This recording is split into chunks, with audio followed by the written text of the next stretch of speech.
Good morning po sa lahat. Magbigay lang ako ng update sa solar setup ko. So as of this morning, mga 10:30 a.m. So fully charged na yung battery ko. Ayan. So medyo mataas lang yung location kasi. So sa ngayon, tatlo yung electric fans na running.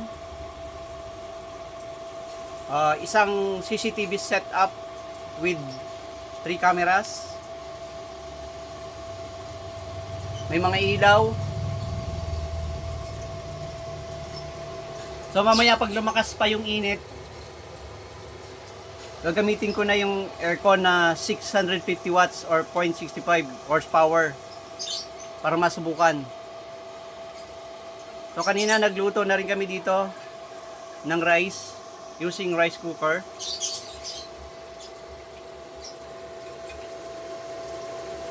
So okay po siya.